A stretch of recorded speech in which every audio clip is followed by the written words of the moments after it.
An Oscar? Thank you. Really? That was the memory lapse? As it pertains to this panel on the storytelling. Hi everybody, I'm John Cheng. I work at 3AD, and I'm a producer coming on my 30th year in Hollywood. I started off at a company called Rat Pack Entertainment, where I worked on movies such as, I would say, Rush Hour to The Revenant. After that, I partnered with Kevin Hart at Heartbeat Productions, and now I'm at my dream job, partnered with Dae Kim. Thank you. We're gonna have a morning drinking contest about how many times we mentioned Daniel Singh. Daniel Dae Kim. Yeah, oh my God! What's the drink? Thank you. My name is Pat Shah. I run content acquisition strategy and partnerships for Audible. I'm happy to be here and join this illustrious crowd of folks and storytellers. I've been in Audible 5 years, really manage all of our deal teams and making sure that all of these great creative works that get done get to our store, get to customers, and make sure that they all get to benefit from all of your hard work. I want to start off, Pat, by actually talking to you, because Audible is obviously literally a company that didn't exist just over a decade ago, right? And yet is now such a huge part of the media industry. So what kind of strategy do you guys employ to find the kind of stories you want to tell, to reach the diverse audiences you want to reach, and how do you incorporate that in a business model? Yeah. Let me just put this down. Yes, okay. Yeah. You're here! Yes! Parking, you Yes! guys. Don't do it. You got a mic? Here, you sit here. I'm Yeah.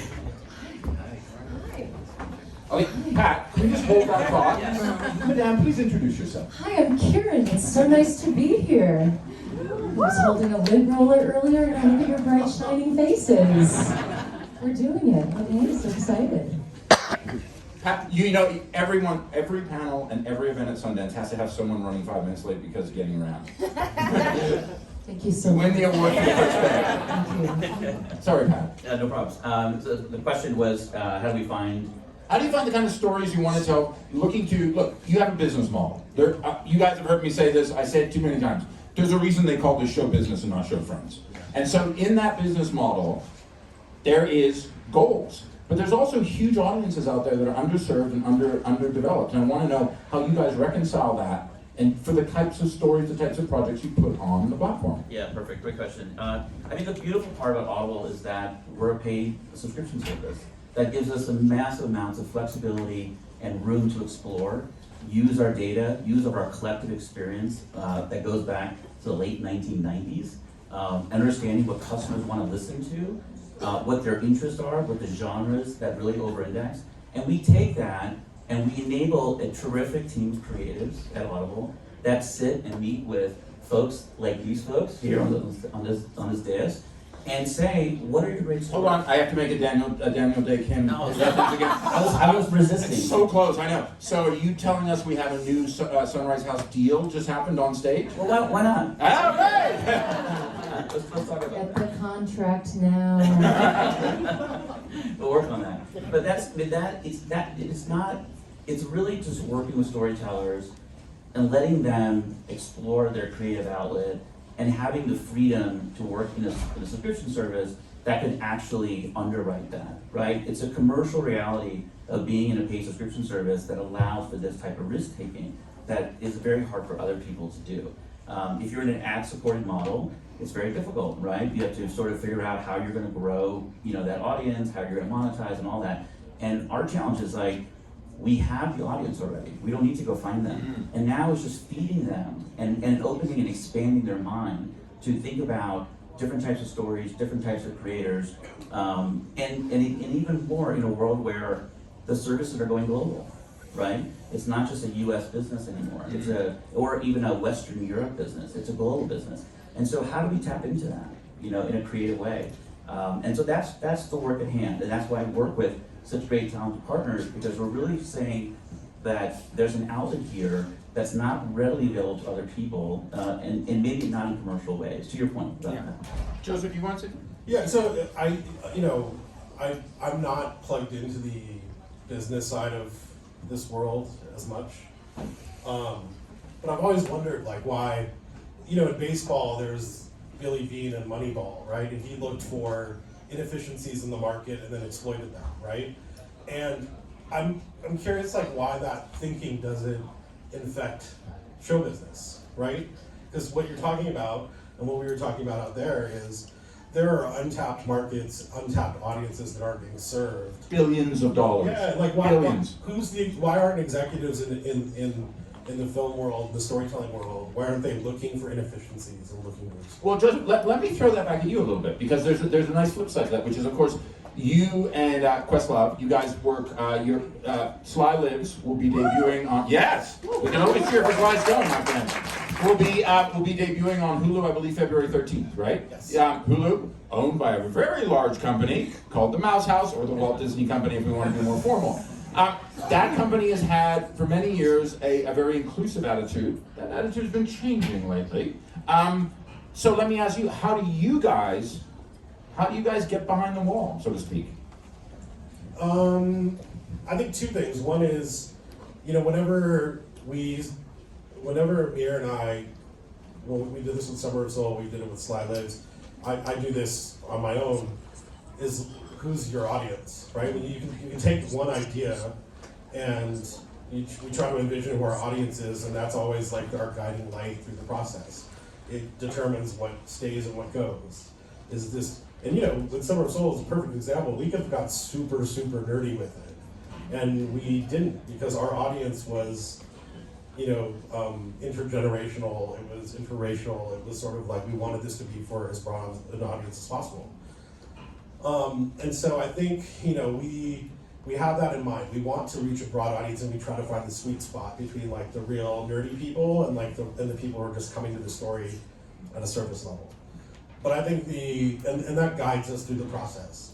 But the other part of it, in all honesty, is we work with Onyx Collective. And they've been an incredible partner. Yeah.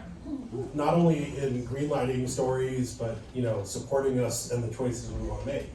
And having that partner on the inside to navigate the Disney ecosystem, and also as we release this movie, the media ecosystem and finding an audience, like that's invaluable.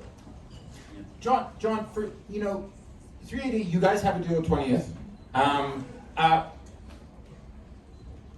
Give me a sense of, from your point of view, what Joseph was speaking to. Because again, I guess in many ways, I want to be on this panel, I want to be with everyone, I want to be very practical for people, right? Like Daniel and Norman being profoundly said, this is an inspirational, aspirational, safe place, and it should be. And there's a lot of crappy things happening in the world, so they're not happening inside these walls. But this is a business, and last year, McKinsey put out a study, the consulting company. I believe they said that the underserving of black audiences in America costs the media industry up to $19 billion. Same thing, Latino audiences, I think it was around 12 billion. Asian Pacific audiences, I believe it was around 10 to 13 billion. That's real money. That's not like, and let me tell you, the way Hollywood are cutting people's jobs and everything, $19 billion, $12 billion, $10 billion, that saves everyone's yacht, Bob Iger. So the question I have then, John, for you is like, how you guys are working on a commercial level. You have Butterfly coming out this year. How do you guys get behind that wall and say, look, these stories are important, and you need to tell them with us? Well, first of all, at 380, our mission statement, our goal is to tell stories from people who haven't had a chance to tell their stories. That's really our goal. It all starts with those kinds of stories. Of course, we love representation, we love diversity, but we honestly don't think about that. We think about telling stories first. And coming from a film and TV background, and we have a deal with 20th, we also have a deal with Audible. Mm-hmm. And we've been put in such a great position because, as you guys know, the market is shrinking. Studios, TV studios are all contracting, and they're not making as much. So we're always looking for what's the next platform. And working with Audible in the audio space has been fantastic because it's a new platform for us. Writers come to us because they're like, oh, studios aren't buying things for us. Where else can we tell our stories? And that's why it's so great to work with Audible, because it's a different way to tell a story. But at the bottom line is, we get to tell our story. And yes, it's an added bonus that all of our stories come from an underrepresented group. I'm just gonna ask them to do what Joseph was saying. Are you gonna tell us about the deal you guys have? Yeah, no, I won't do that, but, You want the deal? Yeah, we want to know. Where's that contract? I know it's take it out of the back pocket, but I have these talking papers. about, yeah. But the Billy Bean effect, right, of being able to use data and how do you create good outcomes and that type of thing. And you know, one of the things that we're at is we're still very early in this process. You know, these services are relatively nascent when it comes to global audiences. Global audiences then lead to data then leads to these decision making and things that happen. And so it's two challenges. It's That's a data. hard disagree. Data Yeah. does not lead to decision making and storytelling. What, Kiran, why do you say that? Because that's Go. No, that's I mean, what. not in a mean way, but like that's such a tech-driven model Yeah. for how you look at it. I'm a comedian. It's what I see is so much talent. I know so many Black comics, Latino comics. We are now responsible for building our audiences before someone takes you up. Would you been able to make your movie without Questlove attached? You know, like this is my question. I think Yeah. there's a massive pipeline issue that's existing. It's not a talent issue. It's an issue of taking risks. It's an issue of people at the top being willing to take the risks and take the swings on the talent that is out there that exists. And when a market is contracting, the issue is that people don't want to take those risks. Well, I agree to that point. I mean, as I mentioned earlier, that McKinsey studies that were done that show billions of dollars being left on the table, essentially. So let me ask you this. One of the things about being a comedian is you're in front of people, and you look at your audiences, and you see your audiences, and you talk about that pipeline. So for you, I know that your history of developing that pipeline, and by the way, you have a new special coming up. Thank you so Congratulations. But because I think that's like, look, goals and achievement, check boxes. It's good to get there because one leads to another. How is that pipeline from the individual point of view? How do you get, because the pipeline has to start. I think, so this is a very interesting question that I think about a lot of times because it's like, I think about like Ali Wong, Hassan Minaj, these people that I came up with. When they existed, there was no nothing. market proof that they had audiences. So how do you prove to people who are in a fear-based business that you have value if they lose their jobs when they take swings and fail? Well, here's the thing that I find interesting. So over in the UK, which has a very different economic ecosystem, back in the 1990s, there was a show called Goodness Gracious Me that basically dealt with a South Asian audience. People like Nina Wadi and many others were in it. Huge audience. I mean, the BBC, I think it was on the BBC, but I might be wrong. They were like, we're gonna put it on late, hopefully not, yeah. And it blew up, right? But it was a different ecosystem where the risk levels were different. So the reason I bring this up is to mention what you mentioned, Pat, which is you are in a different ecosystem because you're a subscriber base. That is also true of Netflix. That's to some degree true of Hulu, but it works slightly differently. So does that play a role here in the platform that you're aspiring to, or is that the way you approach it? I think if I wanted to do an interview with you, Yes. I wouldn't talk to Joseph. I would talk to your manager. I would talk to your PR people to do an interview with you to talk about your special or something like that. So are you targeted, or do you think that's an issue too? Is that people need to target where they want to be? I feel like it's a broader concern. I think it's just a broader issue that you have. Hulu started doing stand-up specials this year. They bought 8, and they bought them at this price point that's so high. And then there's this like massive middle of people, Ali Siddiqui, like all of these incredible comics are putting their stuff out on YouTube for free off of a data monetization model. You have to personally prove yourself in order to do that, and then maybe you get the attention of a business. The reason this is problematic is who can bankroll that? Yeah. Who can, the reason I was late is I'm staying 30 minutes away from here, even though I'm the lead in a movie. Because it is too expensive to stay in Park City, you know? And so it's like, that, like, how do you bridge that gap between those two things is my question. Yeah. The movie I'm in didn't die. I mean, this is the filmmaker just made it with friends. And like institutionally, nobody got that film. You know what I mean? And it's like, it's only with the support of something like a Sundance or institutional support at some point that you can actually start to get it out to broader audiences and do work that's interesting. I mean, Britain just spends less money on all of their stuff. They spend $8 and they say, do what you want, they leave you alone. You know what I mean? So I'm curious if there's room for like more of the FX model, more of the John Landgraf model, that in Audible, that in podcasting. It's like, I'll send you 8 people. a day. Please. No, and I actually, Nice, all right. I'm going to start this conversation. This is what Sundance is all about. Sundance is fundamentally about, I hate the term networking. Barry Jenkins says, don't do it. Just hang out with people you vibe with, and he's right. But the thing is, that is a true Sundance issue, which is you guys should have that talk. Yeah. Because it's real, and you can have that discussion. And you're coming with, I got 8 people. Here's some names. Here's some. And I hope I'm not yelling. I It's just, okay to yell. I just feel It's a very, mountain. I feel very passionate. I feel very passionate about artists because I know so many good ones. Yeah. And what I see consistently is I don't just massive pipeline issues. It's 100% fact that what you're saying is true. I started my comments by talking about how a paid service allows for risk taking, right?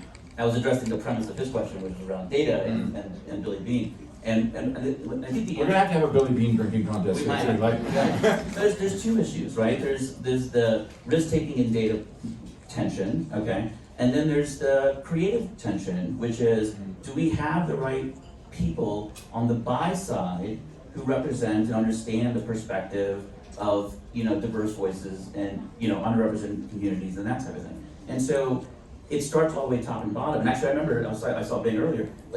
Ben and I sat in Santa Monica in 2018 talking about Gold House and the idea of Gold House and how this was all become about.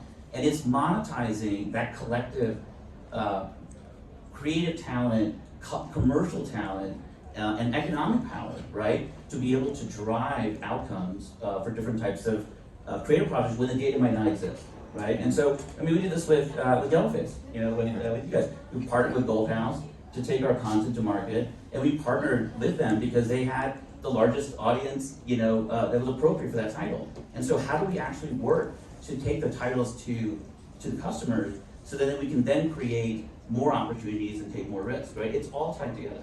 So. I think it's so. What you're talking about, risk, is so real. I think everyone who works at a streamer, everybody goes to work every morning, and they're just trying not to get fired that day. Yeah. And so there's no. You really are looking for the one person who you're pitching your project to or supporting your project who just will take a risk, even the smallest of risks. Yeah. You asked about Summer told Questlove. Questlove got signed on as director. It still took 3 years to get financing for the film, with him attached as director. Yeah. To get fully financed, which is insane in hindsight, right? And Actually, I have to say, from a point of view, it's insane, in pre-sight.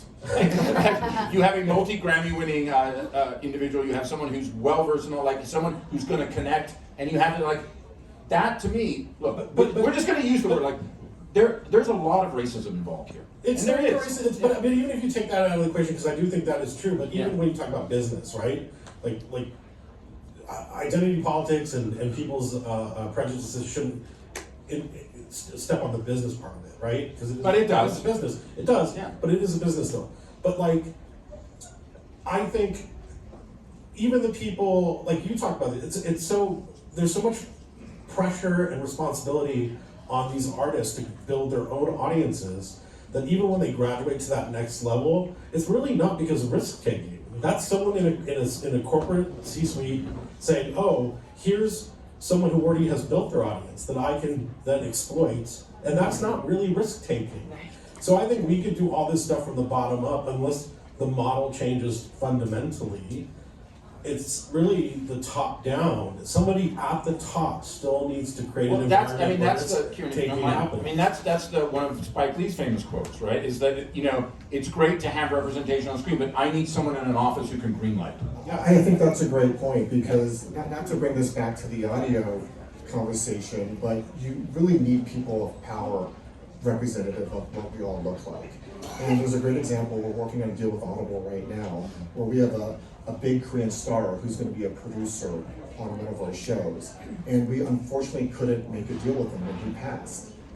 The executive at Audible in business affairs is a Korean American woman. She knows how big and important this Korean star is to the project. So she had to lobby to her bosses to say, hey, this guy passed, can we go back? Even though we don't have the precedent for this, can we go back and make him a better deal? And if she wasn't Korean American and she didn't know who this actor was, they would have just passed. And so it's about putting the people in the right positions. Well, then too, I want to bring up an issue that Pat brought up, because I think it's very important. You talked about thinking outside the domestic audience. So, Kiran, there are lots of preconceptions, and of course, it will always be the white guy who brings up racism, because it should be the white guy who brings up racism. But I will say that there's also internationalism, right? And people talk about, it used to be the old thing is, black movies don't sell overseas. And then Eddie Murphy was like, yeah, they do. And then Kevin Hart was like, yeah, they really do. And Dwayne Johnson and many others, yeah, they really. And Daniel Dae Kim and many others, yeah, they do. And the whole Fast and the Furious franchise, right? Love that franchise. Hey, my name's Dominic. I gotta love that franchise. And I got the head, right? I'm waiting for Vin to say, you can be my stand. Backing out of the way, my friend. But my question is it intrigues me but comedy is different.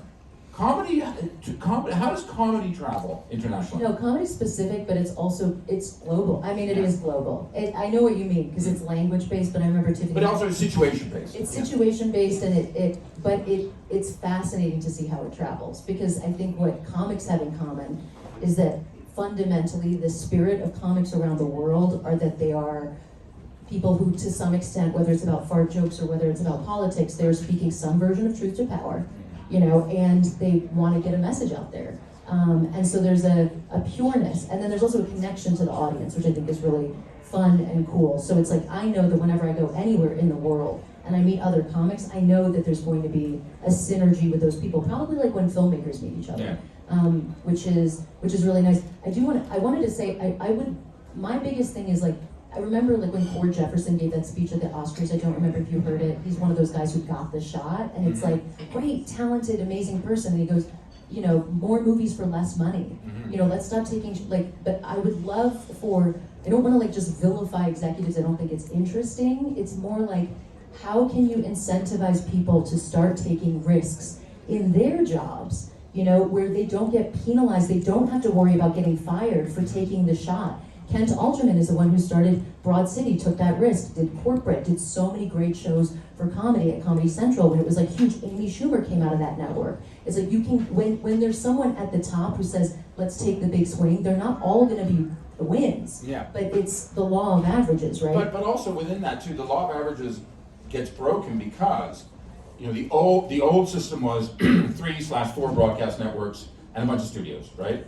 That does not exist. That is T-Rex now. It's gone, right? The system is now subscriber-based, streamers, and then the kind of the balance sheet, which is like, okay, we're gonna excuse me. Yes, I'm saying something I'm not allowed to say in public, so my voice is going. Then there's the balance sheet of we're gonna put it in theaters for X number of weeks, and then it's gonna move over to on demand, and then we're gonna make a crap load of money off all the people who have kids who never go to movies, and then we're gonna put it on the streamer. So there's all these different models. So when all of us talk about risk, I feel one thing that we need to also be real about is it's a different level of risk. Again, I think like when someone performs, you know your audience. You don't say hello Cleveland and Pittsburgh, right? And I think the same thing might be true. And I want to ask you guys individually, do you think that's true of the way the system works now? Because everyone says there is no real business model. I phone up this person, but they work for a streamer, but that streamer has to go. The whole idea of what even constitutes risk, what even constitutes making a deal, is just, it's whatever I say it is today. I love how existential your question is. It's like, I feel like the next move is, who am I and where are we and what is this? I'm going to pull out a copy of Nausea by Jean-Paul Sartre. Where is that? Yeah, there was a snake in the metro. Where was that? Who am I? But no, what do you think about that though? I mean, it's above my pay grade. That is so not true. Yeah, no, not really, because you talked about the pipeline. So I guess what I asked is like, if you, because you have to build your pipeline, right? But where does it go? I mean, comedy specifically is a direct-to-ticket sale business. Yeah. So we it's like you're trying to reach your people, which you have to do through essentially the internet now, right? It's like you're building that market through the internet, and then I guess you're honing and refining. Like one thing I thought is very interesting is like, so my algorithm, this is data, oh my God, data. My algorithm, I don't think it matches, the algorithm is kind of set up, if you're a woman, you kind of automatically get more men, and if you're a man, you automatically get more women, like Matt Rife, right? He just gets a ton of women. But my biggest fans are women, right? So I don't get served to my biggest fans. There's an amazing book called Filterland, I believe. Have you read it? So it basically looks at algorithms. Yes. And it came out last year, it's a great book. If you get a chance to read it, please do. It's either Filter World or Filterland, I apologize. And it talks about how algorithms are bullshit. Like, because, and I'm going to use Elon's name, who I try to avoid saying, but if you and I have a social media outlet, and you and I have a political ideology, I walk into the office, tell the guys, I'm like, I want you to do some settings on the algorithm. Yeah. There's a reason extremists and more right-wing voices are showing up on X more. There's a reason why there are other voices being suppressed. So the algorithm never plays to your favor. Right, and it's a friend of mine said this very early in the game, and I thought this is a fascinating point. He goes, even down to a dating app, there's always a perspective. Raya is about connecting with people exclusively. It's like this one is about connecting with your friends of friends. This one is connecting with hot people. So you're actually like infusing the values.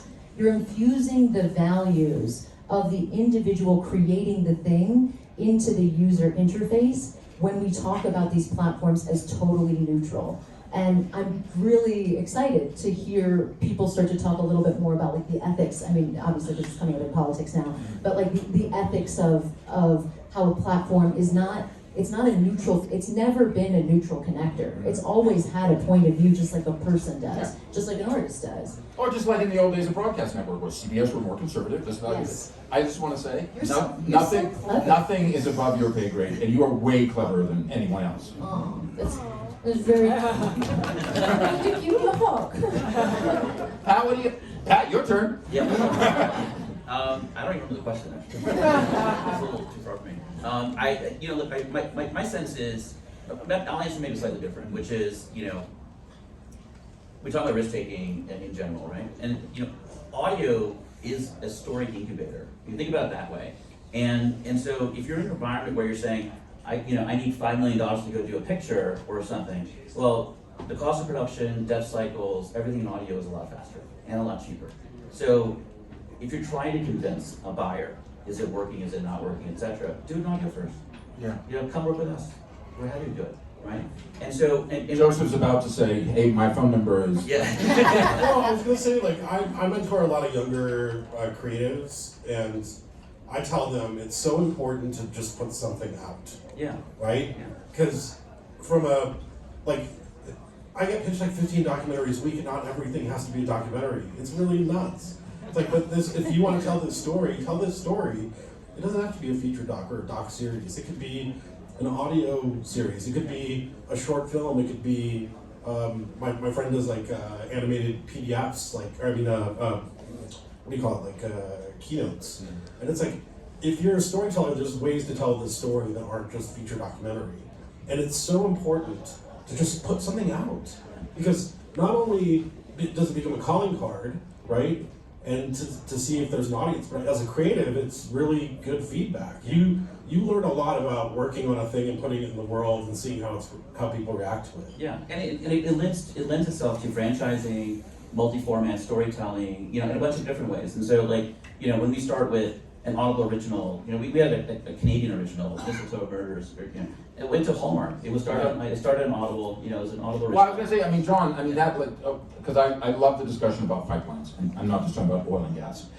But that does seem like, what do you think of that as this is a progressive model? And by progressive, I mean it goes one thing after another. Well, that's what we love about the audio space. Yeah. It's a chance to make something, and when everybody's not making something, the audio business seems to be growing.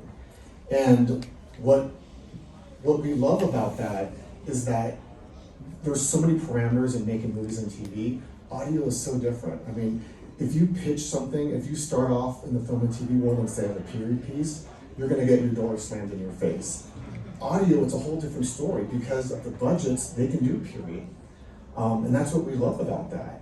And obviously about making something is something very important. You're creating IP. And once you create that IP, yes, one goal is to take your audio series and try to make it into a film and TV show. But even if that doesn't happen, you still gotta make something. And that's why all these content creators are coming to us to make more audio shows. So hypothetical. You have an audio show, it's on Audible, there's no celebrity attached, and it's I don't know. It's a topic that people don't immediately warm to. It's me talking about existential bullshit. Nobody's listening. But it's someone who has a very specific story to tell, and they're telling it in a specific way. And it goes on with you guys, and you start to see some attention. So explain to me how the process then works going forward. I just always want to know the machinations, because I think that's news you can use, right? Like, oh, this is how I do it. So between both John and Matt, how does that work? It's on Audible, it started, again, it's not Serial, it's not Brad Pitt on beauty products, though he does do that. But it's something that, how does it go to a docuseries that Joseph might be interested in, something like that? What's the process? Well, with Yellowface, we started Yellowface as an audio podcast, doing the play as a show on Audible. And it was such an organic thing because we first got our deal with Audible, and everybody brought to us, we were talking about doing something. The first thing we wanted to do was Yellowface. And it happened so quickly. We recorded it. It actually got a lot of success. There was a lot of people, it was on a lot of best of lists. And we were always... Because it's really good. And well, I just want to say it, it's really good. We were also thinking, why don't we do this on Broadway? And because of the success, we didn't necessarily send the audio podcast to Broadway places, but since they heard of it and there was a lot of buzz on it, it was a lot easier to sell into a Broadway show. And it just happened very quickly. Within 1 year, Daniel was on Broadway doing the show. Everyone take a sip. And I'll answer slightly differently, which is, so what are we doing, right? Yeah. So a year and a half ago, maybe 2 years ago, we had the vision of saying, well, we're investing all this originals, we're marketing it, we're creating it, we're finding an audience for it. Is that it? The creators want to do more, we want to do more. And so how do we build a relationship with Prime Video? How do we think about using sort of the tentacles of Amazon to our benefit and to the creators' benefit? And I think Jackie's in the room, but we hired Jackie Levine, who's our head of film and TV. Jackie! There she is. Who's doing an amazing job, who spent the last year and a half. By the way, I told her a million reasons not to take the job, and how this is going to be the hardest thing she's ever done in her life. Pat, working for you must be very weird. Yeah. Don't work here. It's a contradiction. We've got some ideas, but not It's a set of contradictions, but people understand sort of how the real world works. And so she's been, creating all of these tentacles out in the industry to sort of say, let me be the advocate for Audible originals and for these creators and these stories. And so it's a force multiplier, right? So let me ask you again, because I love the machinations, right? So you have an Audible, a series we'll call it, right?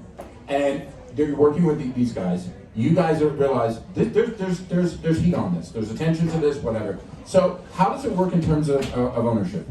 What's her stake? What's your stake? Yeah. Because you're not going hey, Amazon, Jeff Bezos, we know you love free stuff. Have some more, right? Yeah. No, look, it's a negotiation. Everything's a negotiation, right? And there's a set of both opportunities and challenges in every deal that we do. And so we try to work collaboratively. We're very clear up front about sort of how we want to work, where intention is, what we're trying to do with the project, and then we try and work collaboratively to see where we get to. I mean, there's no sort of hard and set rule on how we have to work with people. We do license deals, we do work for hire deals, we do a lot of things. Joseph said. Oh. I just want to be like, say the number. Yeah. Say the number. 70-30, 70-30. Yeah, say the number, bro. But even from the creative side, I think it's important for creatives to understand there's no template, right? Yeah. There's no template. And so if you, as a creative, you should ask for what you think you want. Well, a lot of people, I think it was Amy Pascal who used to run Sony. And Amy Pascal, there was some, I can't remember what movie it was, but there was some movie that Jennifer Lawrence was in. And Jennifer Lawrence, clearly a big star, Oscar winner, Jennifer Lawrence found she was paid significantly less than her male co-star, which is a, I know that Joe Biden said the ERA is the law, but I think some people aren't saying that, and it's whatever, but that is an issue. Women make, I believe right now it's 87 cents to on the dollar to what men make. But Amy Pascal said this. She said, well, Jennifer Lawrence didn't ask for more money. It's not my job to give her more. If she's not going to ask for what, I'm using Bradley Cooper, but please, I'm just saying that because I know they've been in a bunch of movies together. Bradley asked for this, she asked for that. I gave Bradley what he wanted, and I gave Amy what she wanted. She just didn't ask. And I think that's also an internal syndrome that people have. Yeah, it is, and I think, it's also everyone has a different calculus for themselves, right? Like I took less money on Summer of Soul than I probably should have, but I did it because I never had a feature doc out in the world. I wanted to make one so I could show what I could do, and that was my calculus. And I think, but with these Audible deals, and especially with these new sort of mechanisms for distribution and getting your story out there, I think it's important that creators realize there's no template. If you want more upfront money and less back-end money, or if you want to claim your IP and just do a licensing deal, you have every right to ask for that. Because I think sometimes creators get intimidated by the business aspect. They get served a contract and they're like, oh, this is the deal I'm going to take, right? And I think everyone has to know, like, this is the wild, wild west, and there are no rules. So if you think you're worth X, you should ask for X. Or if back end is more important to you because you believe in the idea, then do that. I think it's also having good advisors on your team. And don't be afraid to ask for help. I will say that if you do that as a woman, as a pretty outspoken woman, you can be seen quite easily as difficult. Like I do think that's a very real thing. I think it's a very real thing. Like, even when Amy Pascal says, why didn't Jennifer Lawrence ask for more money? It's like, it's a mind-blowing, that's a mind-blowing quote, It's like, why didn't I give you your fair share? Like, when you should have asked for your fair share. It's like the onus is not on the person, the onus is on the system, to be fair. I think the more interesting point when it comes to women is whenever I get very angry about, which is all the time. Why get touched for that? I just about you making billions of dollars. I look at everyone's, I'm like, Dominic, John, Joseph, Pat. It's like when I get very angry, the thing that I do remind myself, and I remind myself this internally, and maybe this will be helpful for some of you too, in the times that I have gotten paid less, and it's like, and when I got paid less, it was like we knew, it was the same agent and manager who negotiated it. It was like, it was a situation where I didn't have the leverage. And are you gonna let everything bad ruin everything good in a scenario? There's so much that's good. Focus on what's good. Remember, it's the project for right now to get you to the next thing. And also, people pay less because it is financially advantageous to them. Like, that is the big reason. It's not that women are worth less. It's like, if Jennifer Lawrence is making 88 cents on the dollar and every A-list actress is making, that's great. Think about the savings. Yeah. If you're a studio, that's 20% less for like a net profit. And so there is a little bit of an onus on us as a populace, I think, to make it so that that is such a shamed behavior that it's not worth doing it anymore, so that the cost outweighs the cost outweighs the benefit. I think that's functionally how that changes, because I just think the savings are too big. I think that's true for a lot of it. Just comes down to bottom line. I was on a Crooked Media podcast, one called Hysteria, it debuted at #1, and one of the things I will say, again, a very well-resourced network. I mean, they debuted at #1, but it was because they were able to push, pipeline-wise, able to push a lot of ads forward, use the nameplate, etc. So it's very exciting that you guys are going to be doing that, and we will all be holding you to it for new creative talent, There is no way that anyone could follow that. Thank you very much for joining us today. Thank you, Kiran. Thank you, Pat. Thank you, John. Thank you, Joseph. Have a great Sundance, everyone.